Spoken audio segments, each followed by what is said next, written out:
Welcome to our panel in the Australian Art Observatory. I would, of course, like to begin by acknowledging we're meeting on the unceded land of the Gadigal people of the Eora Nation, and this land has always been a place of gathering and learning. I pay my respects to elders past and present and acknowledge the contributions of them and Indigenous people to our intellectual communities. My name is Carah. I'm the Director of Digital Cultures and Societies at the University of Queensland and an Associate Investigator in ADM+S. And this morning, I'm going to speak on behalf of and with many researchers who work on the Art Observatory across almost every node in the centre. We launched the Art Observatory in October 2021 to investigate the digital advertising that Australians see. We've recruited 1,909 Australian citizen scientist participants who've donated a total of 328,000 unique ads across 737,000 observations from their Facebook news feeds. Our partnership with the ABC has been really instrumental in engaging and recruiting participants with the Art Observatory. If you look very closely at this graph, you can see the moment the ABC started including a call to participate in our project, and we thank them, we thank Casey and all the people at the ABC we work with. Our participants also come from all over the country, and they've donated to us the largest collection of digital ads that Australians see. What is the value of a donated collection of digital ads, and what does it tell us about the future of automated media and advertising? Ads are a persistent and ubiquitous part of our media culture. We can't move around the world without seeing them, hearing them, swiping past them, yet we often treat them like they're a kind of ephemeral cultural detritus. We find it hard to believe that the continuous background hum of advertising persuades or induces us, but ads organise the rhythms of everyday life in our consumer cultures. They lay out the tracks we travel in acquiring the goods and services that make up our sense of a good life. And advertising was at the heart of the mass consumer society, the rise of the mass consumer society in the 20th century, underpinning the business models of many of the media organisations we study, and shaping our aspirations and identities. Since the late 1990s, though, the mass and public advertising of the 20th century has become increasingly personalised and dark. The cookie, created to keep products in our virtual shopping trolley as we moved around the web, opened up the capacity to track us and from there to personalise the ads, products, search results and stories that we see.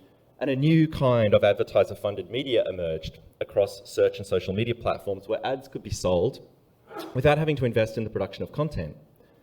The rivers of gold that once flowed through print and broadcast media and funded the production of news and entertainment began to flow through digital platforms like Alphabet and Meta, where they funded engineers and automation.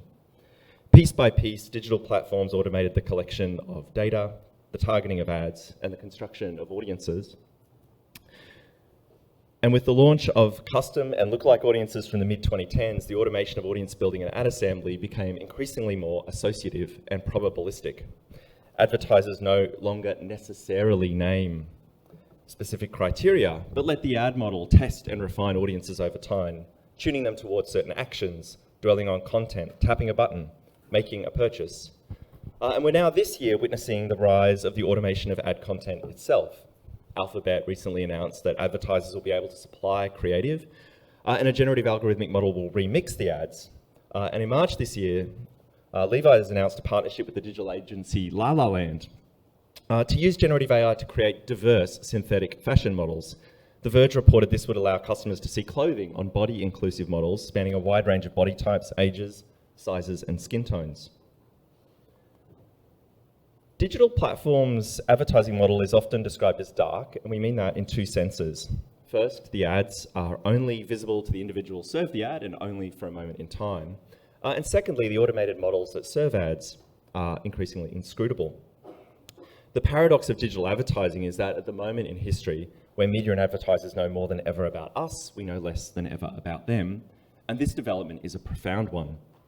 All forms of public understanding of advertising that were developed in the 20th century ultimately rested on its publicness. Platforms like Meta and Alphabet have begun to respond to some of these issues by providing libraries that make digital advertising transparent by publishing huge libraries of ads, but without any explanation of who sees the ads, when, how often, why, or with what effect. We don't exactly need libraries, we need observatories. observatories that facilitate meaningful explanation not only of the ads that were published, but how automated models optimize the flow of ads and tune their composition and placement for particular consumers. Do some people see more alcohol ads or more gambling ads, less finance and housing ads, less job ads? Are some people's ads more pink, more rainbow, more green, more grey? Do some people see different images, text, prices, sales promotion, and buttons? Researchers and investigative journalists have demonstrated that you can choose to deliver job ads to people that discriminate by age and housing ads that discriminate by race.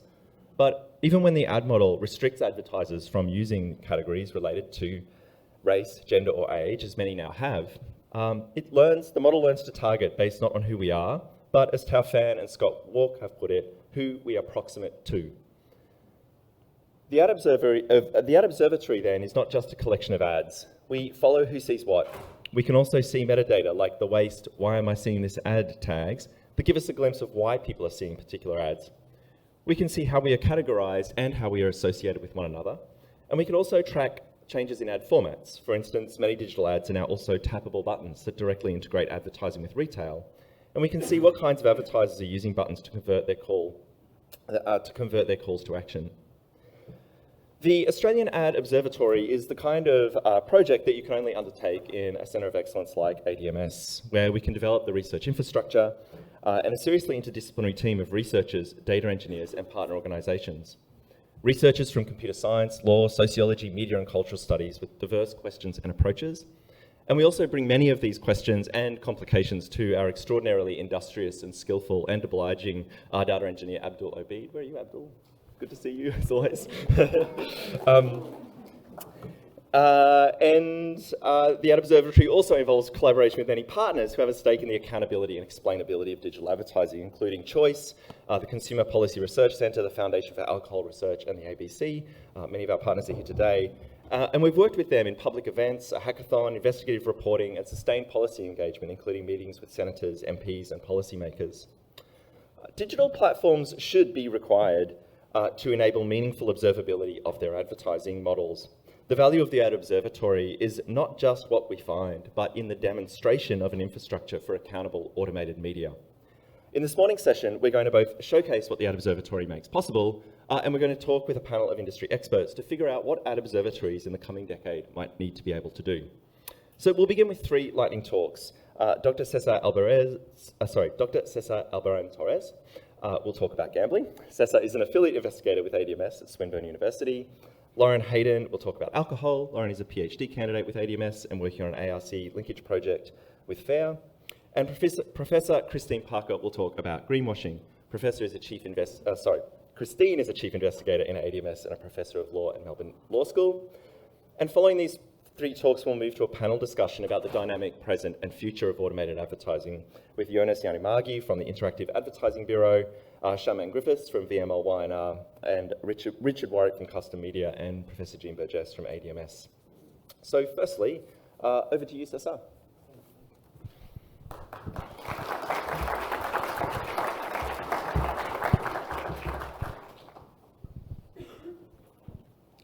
So it is quite interesting to talk about the future of advertising in a category that might have no future. In early July, there was a parliamentary committee that released a proposal for a complete ban of gambling ads in a phased structure within the next 3 years. The committee chair and Labour MP Peter Murphy said, so the committee heard evidence to suggest that changing things here and there, such as the limitations on advertising during sport events, for instance, are not going to do anything. What we need is a comprehensive ban. So what does the committee see? The committee is focused mainly on broadcast media, such as television, radio, print, where 2 things are easier than in online platforms. One, defining what gambling is. It's very clear that sports betting, for instance, is gambling. It is not clear, however, if new forms of social media gambling, if new forms of digital gambling, such as cryptocurrency gambling, are gambling or not, or social casino apps, which simulate gambling. this report is not very precise in how it deals with social media. And that's what the Ad Observatory contributes to. Wagering service providers are self-regulating. So what we're looking at in our Facebook sample is how this regulation happens or doesn't happen, which is often the case. What we revealed so far with a sample of 5,000 ads, which accounts to roughly 10% of the whole sample that we have in the Ad Observatory, is two things. One thing, there is a hidden economy of gambling ads that escapes known brands, such as Ladbrokes, Sportsbet, what you see, during AFL or NRL matches. These include offshore casinos where, jurisdictional issues are very murky. Do they target Australians or not? They say they don't, but they have Australian flags on their ads, as we will see. There's a need for a revamped platform control. In one of our hackathons, we found some illegal ads that Casey, who's here from the ABC, followed up and tried to get, something from Meta, and it's very murky. And gambling ads are also hard to classify and regulate, as the Ad Observatory reveals. And two, it also reveals the lived experience of users, how gambling ads are bundled with other forms of financially risky products, such as Afterpay. We're also doing research on Afterpay in the Ad Observatory project. Afterpay, SIP, casual stock trading, which had an increased uptake during the pandemic with suicides in the US and very horrible things happening. And it is also increasingly hard to differentiate between gambling and gaming. How do we do this? With a roadmap of search terms that we're refining little by little, trying to see what falls outside of the usual suspects and the usual advertisers. We have found two categories of ads: over-the-surface gambling ads, which are the ones that you're likely to see in other types of media, such as TV or radio, casinos, destination gambling, sports betting, and under-the-surface gambling, such as BitStars, which is a crypto casino, or Citobox, for example, which uses the visual language and the rhetoric of other types of predatory advertisement. Like these success stories. You can't believe what happened, or keep reading to see what happened next. This is a quick graph of how the top 20 advertisers according to our sample, focus on. Obviously, sports is a big one. And what the Ad Observatory can shed light on is the smaller wedges, which are likely to have an uptake when these new regulations come in place. So social, that is social casinos, and also some gambling companies that disguise themselves as charities to make them a little bit more socially acceptable. So the Ad Observatory is looking into these, again, these segments that will have a big uptake once this ban comes into effect. Thank you. And now we have Lauren.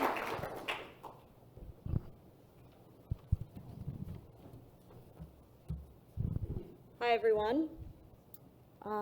My name is Lauren Hayden, and in an ongoing project with the Foundation for Alcohol Research and Education, we have collected over 85,000 alcohol ads from the Meta Ad Library, from a list of over 1,200 Australian alcohol retailers, producers, and venues.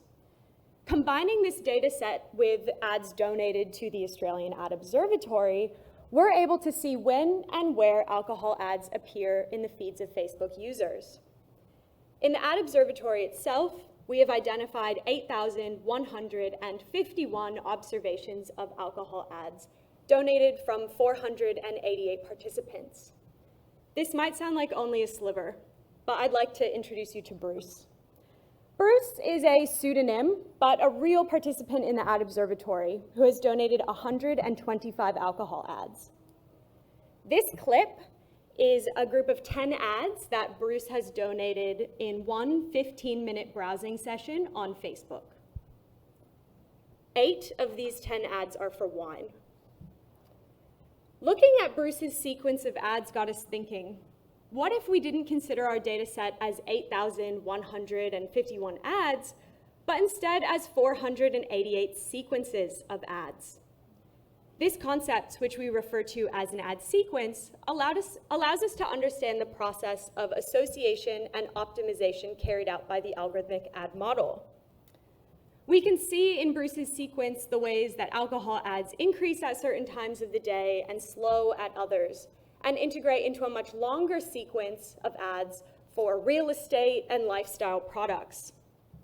But in order to understand how the meta ad model serves alcohol ads, we need the ability to see user sequences at scale. We're developing techniques to visualize user sequences, such as this line chart.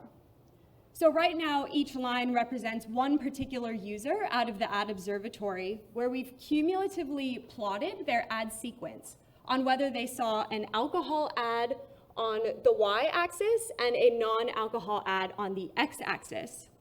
We can see in user A, they have a relatively regular cadence of alcohol and non-alcohol advertising, shown by a fairly linear pattern in their line.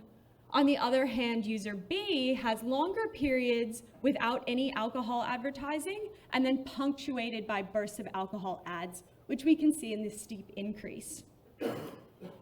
In future analysis, we plan to be able to construct typologies of user sequences. So rather than only two users, A and B lines would represent composite sets of users that share sequence similarities. Rather than look at libraries of single ads, we need to see how ads move in the wild while flowing under our fingers. By doing this, we reframe our questions less about ads in isolation and more about how we are immersed in particular sequences of advertising. Sequences that differ in the volume of alcohol ads, but also in their configuration of products, their calls to action, their promotional offers, and their branded appeals. Through ad sequences, we get closer to understanding the outputs of the algorithmic model that makes digital advertising powerful and a cause for public concern. Thank you.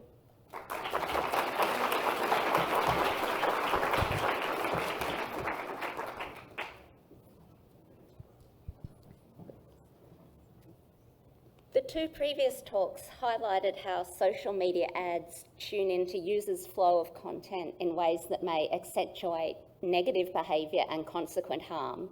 Our work asks how the flow of ads mediates consumers' desire to do positive good for the environment. Are we being informed by targeted green nudges or distracted by a sea of murky sludge? Green claims are everywhere in the ad observatory. In total, our citizen scientists observed ads with green claims 55,000 times over the course of 1 year, and some are being shown hundreds of green claims, whether they're made by bricks and mortars retailers or eco start-uppers. Environmental claims are being embedded in a range of different aesthetics and narratives. The execution is often green, suggesting forests and foliage and life shooting from the ground. All you need to do is change your underwear. But green ads are not always green. They might be in muted, neutral, earthy tones, suggesting compostability, biodegradability. They might be blue, perhaps underlining our role in stopping plastic waste getting into the oceans. There are indications that the repertoire of environmental ads on offer are also being carefully calibrated to curate particular sets of images of green consumerism that might appeal to specific individuals. Is your vibe a battery of black and white and fluoro green to highlight your uncompromising commitment to climate action?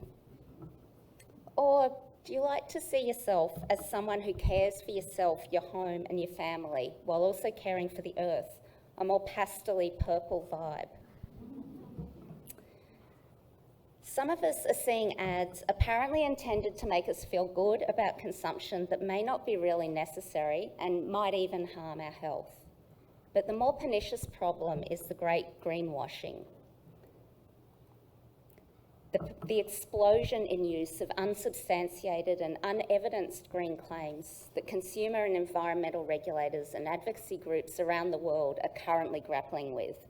We expect to see social media advertising as a key arena in which citizens' desire to do good and our belief in our own ability to be nudged to do the right thing will be manipulated and monetised for consumption via a sea of claims that coagulate into a sludge, distracting us from the need to do more to reverse global heating, address the plastic waste crisis, and create a green circular economy.